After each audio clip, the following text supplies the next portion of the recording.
మనం ఆంధ్ర వాళ్ళకు వ్యతిరేకం కాదు. ఆంధ్రల కష్టజీవులకు, ఆంధ్రలో పనిచేసే కార్మికులకు, రైతులకు మనం అనుకూలం. చుండూరు, కారంచేడు, పాదురుకుప్పం, వేంపంట, లక్ష్మీపల్లి, కంచికచెర్ల ఇక్కడ దళితులందరికీ మనం మద్దతు ఇచ్చినాం. ఇప్పటికి ఇస్తాం. ఎట్లా చంపారు దళితులను? మామూలుగా చంపారా? మీరు మీ ప్రజల శత్రువులు. తొక్కి చంపారు కదా, బురదలు తొక్కి చంపారు కదా దళితులను. కంచికచెర్ల కోటేషను చెట్టుకు గట్టి, అందరూ చూస్తుండగా చెట్టుకు గట్టి అగ్గిపుల్లలు 50 అగ్గిపుల్లలు అయిపోయేదాకా గీసి చంపేశారు. చిన్న పిల్లగాడు, 14 ఏళ్ళ పిల్లగాడు, మాదిగోళ్ళ పిల్లగాడు. ఇంత చంపారు కదా మీరు. వాళ్ళందరికీ మేము అనుకూలం. మీరు శత్రువులు. మీ ప్రజలకు మీరే శత్రువులు. మీ ప్రజలకు మేము మిత్రులం, మా ప్రజలకు కూడా మేము మిత్రులం. మా దగ్గర అటువంటి సంఘటన కూడా జరుగుతుందా? తెలంగాణ దళితుల మీద అరాచకాలు జరుగుతాయా? కొట్టి చంపుతారా ఎవరన్నా? ఒక్కటి జరగదు. అందుకని మీరు ఇక్కడ వచ్చి అటువంటి ప్రాక్టీస్ చేస్తారేమో మాకు భయం అవుతుంది. మా దళితులను చంపుతారేమో. ఇప్పటికే మా ఆదివాసులను చంపారు మీరు, తరిమేశ్వరు. ఏ ప్రాజెక్ట్ కట్టినా, శ్రీశైలం ప్రాజెక్టు కడితే మీకోసం దాని కింద 38 చెంచు పెంటలు పోయినాయి. మొత్తం 140 ఊర్లు పోయినాయి. వాళ్ళందరికీ ఏం అంటలేదు. తెలంగాణలో వచ్చి మీరు ఏం చేసినారు? పోలేపల్లి, ముదిరెడ్డిపల్లి ఫార్మా కంపెనీలను మీవే దొంగలే. అందరికంటే సంపన్నుడు ఆంధ్రప్రదేశ్లో, తెలంగాణలో మురళీకృష్ణ ప్రసాద్, చంద్రబాబు చుట్టమే. డివిస్కమ్ ఎంత నాశనం అయిపోయింది. చౌటుప్పలంతా నాశనం. కాట్రేవు అక్కడ పక్కన చూస్తే తాళసింగారం, జేకేసారం, దోతిగూడెం, కొయ్యలగూడెం అన్ని నాశనం అయ్యాయి. సంస్థానారాయణపూర్ ఇక్కడ 8,000 9,000 ఎకరం లాక్కున్నారు. పోలేపల్లి, ముదిరెడ్డిపల్లి, జడ్చల దగ్గర ఎంతమంది? 22 మంది ఉరేసుకొని చచ్చిపోయారు. 18 మంది గుండెపోటు చచ్చిపోయారు. ఉపేంద్ర రెడ్డిని చంపారు, బాలస్వామి గౌడ్ని చంపారు, 4 చంపేశారు మీరు మందుల కంపెనీలు పెట్టి. ఇటువంటి ఇక్కడ జరగొద్దు అని చెప్తున్నాం. అన్నిటికంటే వర్స్ట్ ఇండస్ట్రియల్ పొల్యూషన్ ఎక్కడ ఉందంటే పాశమైలారం, పటంచెరు ఫార్మా పొల్యూషన్, గడ్డపోతారం, బొంతపల్లి భయంకరంగా ఉంది. మేము ఎందుకు చెప్తున్నాం మీరంటే ఈ మందుల కంపెనీలు పెట్టి మా తెలంగాణ నాశనం చేస్తున్నారు. పైసలన్నీ మీవి. మీరు అమెరికాలో ఉంటారు, మీ పిల్లలు అమెరికాలో ఉంటారు, లేదా ఆంధ్రాలో ఉంటారు. తెలంగాణ నాశనం అవుతుంది. ఇప్పుడు మీరు ఇదే చూస్తున్నాం కదా, డివిస్ కంపెనీ పోయి విశాఖపట్నంలో పెట్టింది, అక్కడ కూడా నాశనం అవుతుంది. అక్కడ ఇంకా అన్యాయం చేస్తున్నారు. మేము వాళ్ళకి సానుభూతి చెప్తున్నాం. ఆ మొత్తం ఫార్మా అఫ్లియెంట్స్ అని చెత్త అంతా తీసుకొని పోయి సముద్రంలో కలుపుతున్నారు విశాఖపట్నంలో. ఇదే డివిస్ కంపెనీ. ఎట్లా పేదల భూములు ఎట్లా ఆక్కున్నారు? 55,000 ఎకరాలు భూస్వాములకు పెట్టుబడిదారులకు, కార్పొరేట్ కంపెనీలకు పంచిపెట్టిండు చంద్రబాబు నాయుడు. ఎట్లా? 99 పైసలకు ఎకరం. 99 పైసలు, రూపాయి కూడా కాదు. ప్రజల భూములన్నీ లాక్కొని పెట్టుబడిదారులకు పెడితే దాన్ని మేము వ్యతిరేకిస్తున్నాం. అక్కడ కూడా వ్యతిరేకిస్తున్నాం. అక్కడ మేము పేదల తరఫున ఉంటాము, మీరు దొంగల తరఫున ఉంటారు. అది మీకు మాకున్న తేడా. మీ దగ్గర జరిగే అన్యాయాన్ని ప్రశ్నిస్తే మేము ఉగ్రవాదులం అవుతామా? మేము ప్రశ్నిస్తాం, ఎక్కడైనా ప్రశ్నిస్తాం. ప్రశ్నించినందుకు ఆల్విన్ మూసేస్తే, ఐడిఎల్ మూసేస్తే, ఐడిపిఎల్ చంద్రబాబు నాయుడు మూసేసింది, ప్రపంచ బ్యాంకు పెద్ద జీతగాడు మూసేస్తే, బాబు మాట్లాడు, ప్రపంచ బ్యాంకు పెద్ద జీతగాడు చంద్రబాబు నాయుడు మూసేస్తే, పరిశ్రమలను మూసేస్తే, Allwyn, IDL, IDPL, Praga tools, Republic Forge, DPR mill, నేత స్పిల్, నాయన్ జైమిల్, నిజాం షుగర్, సిర్పూర్ కాంగ్రెస్, రామగుండపేట అన్ని మూసేసిండు. మూసేస్తే కార్మికులు ప్రశ్నించారు. కార్మికులు ఆహాకారాలు మొత్తుకున్నారు.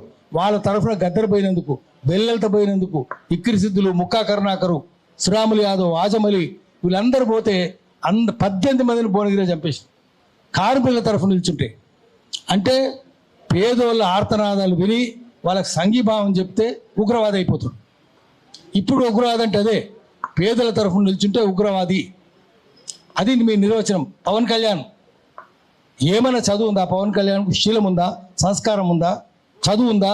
ఏది లేదు. సినిమా వాళ్ళకి ఏముంటుంది? ఏముండదు. మొత్తం తెలంగాణ మీకు ఏమంటున్నారు? అరే నిన్ను నరుకుతాం రా అంటున్నాడు వాడు, జనసేనుడు పెద్దగా అరుస్తున్నాడు. సోషల్ మీడియాలో వైరల్ అయింది. అరే రేవంత్ నిన్ను నరుకుతాం రా. సోషల్ మీడియాలో వచ్చి చూపిస్తాను నేను. ఉన్నది చాలా వచ్చింది కదా. ఎవరది? వాడు ఎవడో పెద్దగా అరుస్తున్నాడు. మరి నీకు సోయి లేదా? నిన్ను నరుకుతాంటు అరే ఒరే అని ముఖ్యమంత్రి అంటే ఇది ప్రభుత్వాన్ని ప్రశ్నించినట్టే కదా. ప్రభుత్వాన్ని ప్రశ్నిస్తే ఉగ్రవాదమే కదా. మరి ఆ లెక్కన జనసేనుడు ఉగ్రవాదే కదా.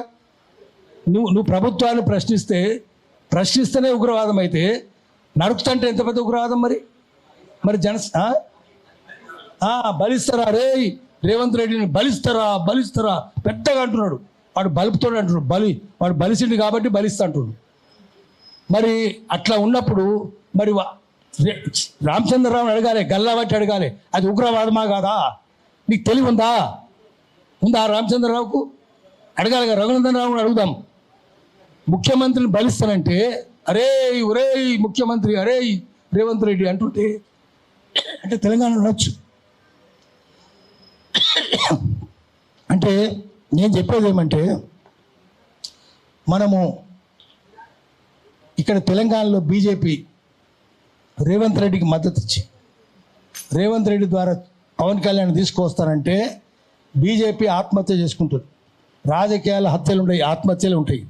బీజేపీ ఆత్మహత్య చేసుకుంటారనుకుంటుంది, కాంగ్రెస్ పార్టీ కూడా ఆత్మహత్య చేసుకోవాలనుకుంటుందేమో, అన్ని పార్టీలు కలిసే ఉంటున్నాయేమో తెలంగాణ వ్యతిరేకంగా. ఎందుకంటే కంపెనీలన్నీ వాళ్ళే, భూస్వాములంతా వాళ్ళే, దొంగలంతా వాళ్ళే, కార్పొరేట్ కంపెనీలు వాళ్ళే.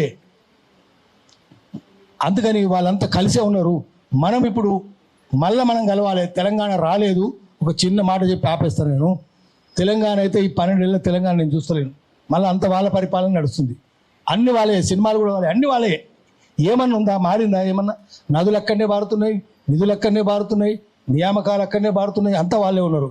తెలంగాణ వచ్చింది అనేది అది వాస్తవం కానీ సత్యం కాదు. సత్యం ఎపిస్టమాలజీ అంటాం, సత్య శోధన శాస్త్రం. అంటే ఏంటంటే సత్యం దగ్గరికి చేరాలంటే సత్యం శత్రువుల నుంచి విడదీయాలి.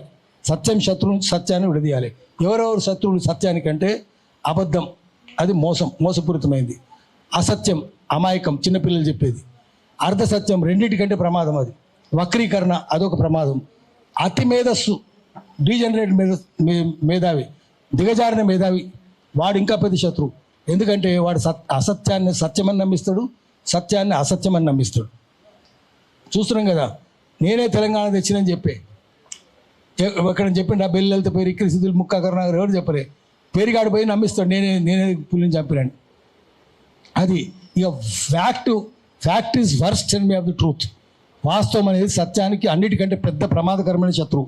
ఏంది ఫ్యాక్ట్ అంటే, వాడు సైకిల్ తొక్కుతున్నాడు, కాళ్ళు ఆడుతుంది, పెడలు తిరుగుతుంది, చైన్ తిరుగుతుంది, చక్రం తిరుగుతుంది, దమ్ము తీస్తుండా రొప్పుతున్నాడు, చెమటలు కక్కుతున్నాడు, అన్ని నిజమే. కానీ వాడు స్టాండర్డ్ సైకిల్ తొక్కుతున్నాడు. నడుస్తుందా? ముందుకు పోద్దా బండి? పోదు కదా. Cycling is fact but not truth. వాడు ట్రెడ్మిల్ మీద నడుస్తున్నాడు ట్రెడ్మిల్ మీద వెళ్ళిపోతాడు. కాబట్టి అన్నిటికంటే పెద్ద శత్రువు వాస్తవం, సత్యానికి పెద్ద శత్రువు వాస్తవం. ఇప్పుడు తెలంగాణ వచ్చిందనేది వాస్తవమే తప్ప సత్యం కాదు. కాబట్టి మళ్ళీ తెలంగాణ తెచ్చుకోవాలి, ప్రజల తెలంగాణ తెచ్చుకోవాలి, ప్రజాస్వామిక తెలంగాణ తెచ్చుకోవాలి. దానికోసం అందరం ఏకం కావాలి. తెలంగాణలో కాదు, ఆంధ్రలో కూడా ప్రజాస్వామ్యం రావాలి. అక్కడ కూడా చోరస్వామ్యమే ఉంది. అందరు దొంగలే ఉన్నారు అక్కడ. చుండూరు, కారంచేడు, పాదిరికుప్పం, లక్ష్మపల్లి, వేంపంట, కంచకచర్ల, ఈ దొంగలే కదా. వాళ్ళు ఎట్లా ప్రజాస్వామికవాదులు అవుతారు? వాళ్ళు దొంగలే. ఈ చోరస్వామ్యమే. అందుకని అక్కడ కూడా మనం చేద్దాం, వాళ్ళకి మద్దతు ఇద్దాం.